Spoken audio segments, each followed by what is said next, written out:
এই পর্যন্ত আমরা যা আলোচনা শুনলাম তাতে আমরা বুঝতে পারলাম সমস্ত লোক ব্যবহার আলোক সাপেক্ষ। সুতরাং আমরা অনুমান করতে পারি যে যেখানে আমাদের দেহাদি কর্ম আছে সেখানে আলোকের সহযোগিতা দরকার। এমনকি যেখানে মনের কার্য আছে সেখানেও আলোক অবশ্যই আছে।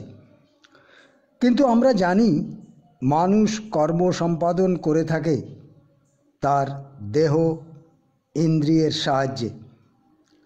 কিন্তু ঋষি যাজ্ঞবল্ক্য বলছেন এই দেহ ইন্দ্রিয় যা কিছু করে থাকে তার জন্য আলোক শক্তির প্রয়োজন।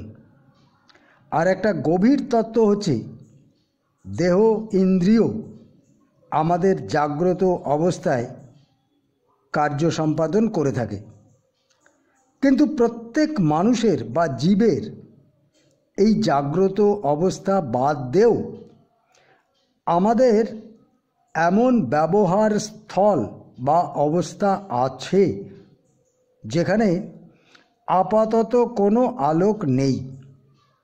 যেমন আমাদের স্বপ্নাবস্থা বা আমাদের সুষুপ্তির অবস্থা, সেখানে কি আদৌ কোনো আলো আছে? ঋষি যাজ্ঞবল্ক্য প্রথমে আমাদের জাগরণকালীন ক্রিয়া সম্পাদনের জন্য দেহ ইন্দ্রিয় ছাড়াও যে একটা আলোক যা আমাদের ক্রিয়া সম্পাদন করে থাকে তার কথা বললেন, অর্থাৎ দিন রাত্রি অগ্নির কথা বললেন এবং শেষে শব্দরূপ আলোর কথা বললেন। তাহলে কি আমরা ধরে নেব যে স্বপ্নাবস্থায় আমরা যে কার্য করে থাকি সেখানেও তেমনি কোনো আলোর সাহায্য আমরা পেয়ে থাকি? জাগরণে আমরা বাহ্য জ্যোতির সাহায্য পেতে পারি, কিন্তু স্বপ্নে বা সুষুপ্তিতে এই বাহ্য জ্যোতির সাহায্য পাওয়া সম্ভব নয়। অথচ এই স্বপ্নাবস্থাতেও আমরা বিভিন্ন ক্রিয়া সম্পাদন করে থাকি, আবার সুষুপ্তিতেও আমাদের সুখের নিদ্রা হয়ে থাকে। সুতরাং এই অবস্থাতেও নিশ্চয়ই কোনো জ্যোতি সাহায্য করে থাকে বা সাক্ষী হিসেবে থাকে। তো তিনি কে? আমরা ধ্যান করবার সময়ও বিভিন্ন দৃশ্য দেখে থাকি, এখানেও কি কোনো জ্যোতি বর্তমান থাকে? ঋষি যাজ্ঞবল্ক্য বলছেন এই জ্যোতি অন্তর্জ্যোতি। এই জ্যোতি আমাদের দেহ ইন্দ্রিয় এমনকি আমাদের অন্তঃকরণ থেকেও ভিন্ন, অথচ আরোপিত দীপ্তি অর্থাৎ অবভাষক। ঋষি যাজ্ঞবল্ক্য বলছেন আত্মাই এই অন্তর্জ্যোতি। এই অন্তর্জ্যোতি দেহ ইন্দ্রিয় ও আমাদের অন্তঃকরণ হতে ভিন্ন। এই জ্যোতি স্বয়ং কারুর দ্বারা অবভাষিত হন না। আমাদের সমস্ত বাহ্য কর্ম বস্তুত এই অন্তর্জ্যোতির দ্বারাই সম্পাদিত হয়ে থাকে। আমাদের কাছে সাধনার প্রথম দিকে এই গূঢ় তত্ত্ব একটা ধারণা মাত্র, কিন্তু তত্ত্বজ্ঞ পুরুষের কাছে এটি জ্ঞানের বিষয়। এই জ্ঞানের অন্বেষণ ক্রিয়াই হচ্ছে সাধনা। এখন রাজা জনক আবার প্রশ্ন করছেন, আত্মা কোনটি?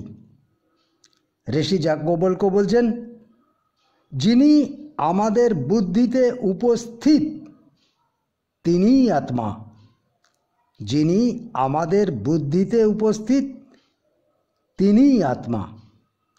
ইন্দ্রিয়ে যিনি উপস্থিত তিনিই আত্মা। ইন্দ্রিয়ে যিনি উপস্থিত তিনিই আত্মা।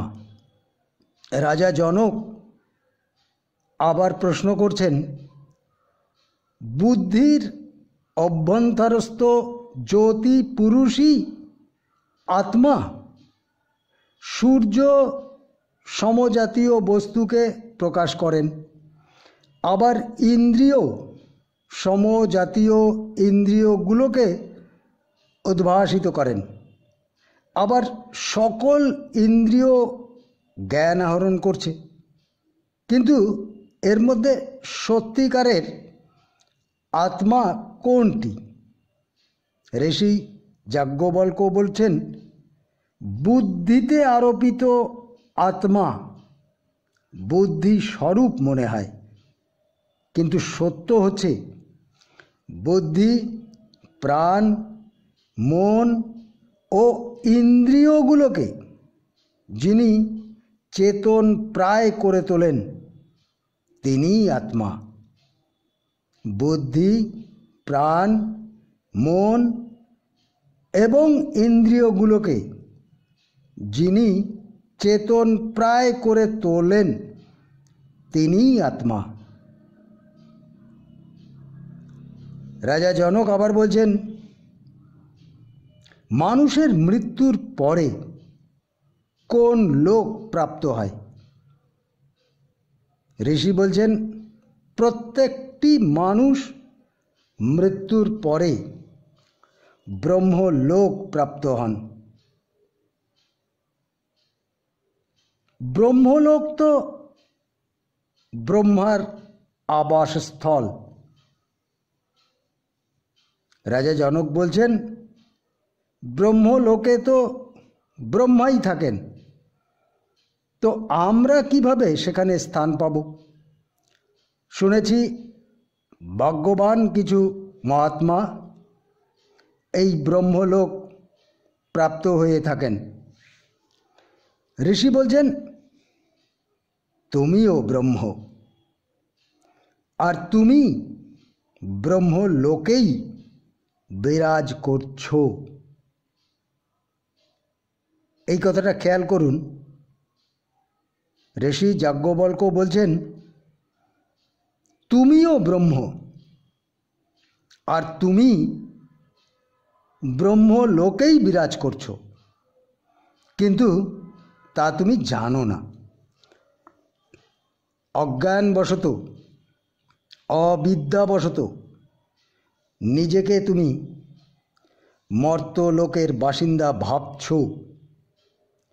আসলে মর্ত্যলোক হচ্ছে সেই লোক যেখানে এলেই মৃত্যু বরণ করতে হয়।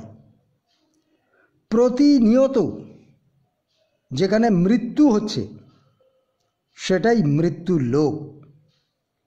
এখানে এই মৃত্যু লোকে সব কিছু পরিবর্তনশীল। এই পরিবর্তনশীল ক্রিয়ার সাহায্যে যখন কোনো বস্তু আমাদের দৃষ্টিগোচর থাকে না, তখন তাকে আমরা মৃত্যু বলে থাকি। আবার বলছি কথাটা, মর্ত্যলোক আসলে মৃত্যু লোক। এখানে সব কিছু পরিবর্তনশীল, আর এই পরিবর্তনশীল ক্রিয়ার সাহায্যে যখন কোনো বস্তু আমাদের দৃষ্টিগোচর থাকে না, তখন তাকে আমরা মৃত্যু বলে থাকি। ঋষি বলছেন, দেখো, এ সবই জ্যোতির খেলা। তুমি নিজেও ওই জ্যোতির বিন্দু বই কিছু নও। রাজা জনক বলছেন, আমি নিজেও জ্যোতির্বিন্দু বই, বেশি কিছু নই, সেটা কীরকম? ঋষি বলছেন, এই জগৎ ততক্ষণই আমাদের কাছে দৃশ্যমান যতক্ষণ জ্যোতি আছে।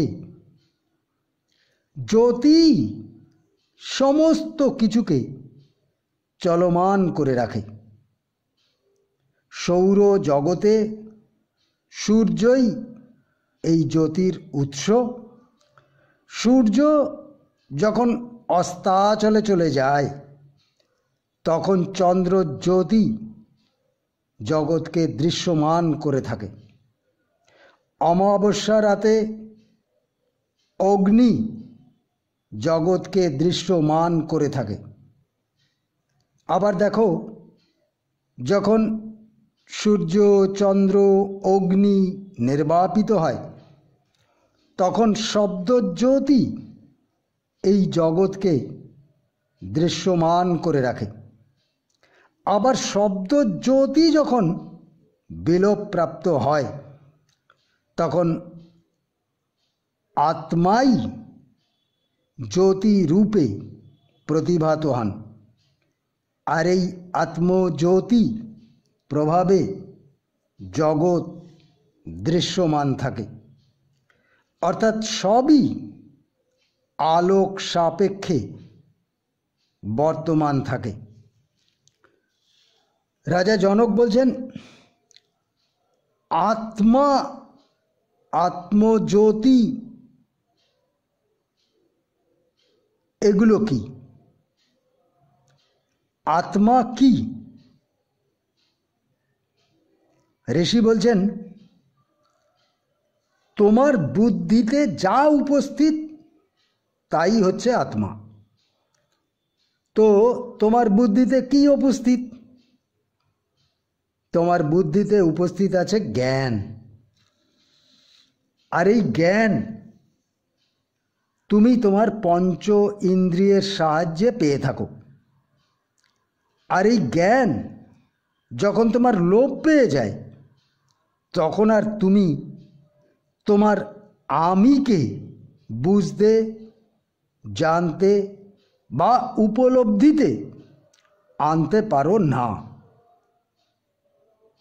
তোমার জ্ঞান যখন লোপ পেয়ে যায় তখন আর তুমি নিজেকে জানতে পারো না। আসলে বুদ্ধিতে উপস্থিত থাকে আত্মজ্যোতি।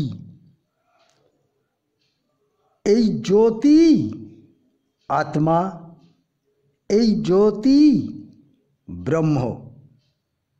বুদ্ধি আত্মা নয়, কিন্তু আত্মা তোমার মধ্যে বুদ্ধি স্বরূপ। কাচের ডুমের মধ্যে আলো যেমন তার চারিপাশের বস্তুকে জ্যোতির্ময় করে তোলে, আত্মজ্যোতিও তেমনি বুদ্ধি, মন, প্রাণ, ইন্দ্রিয়গুলোকে সচেতন প্রায় করে তোলে।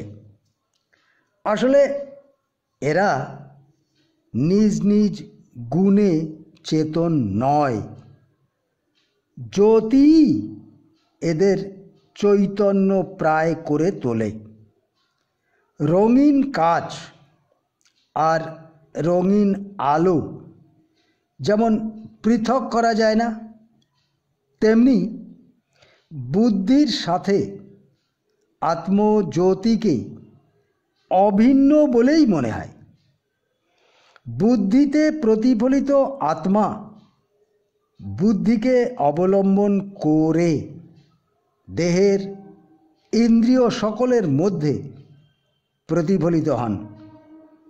আর সেই জন্য ইন্দ্রিয়গুলোকেও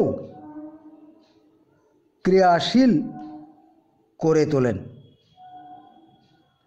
আত্মা তার নিজের কোনো ক্রিয়া নেই, কিন্তু বুদ্ধি ক্রিয়ার জনক। আমরা বুদ্ধির সাহায্যেই কাজ করে থাকি। এইভাবে বুদ্ধির সাথে আত্মার সহযোগে ব্রহ্মার স্বপ্ন, জাগরণ এবং সুষুপ্তি হয়।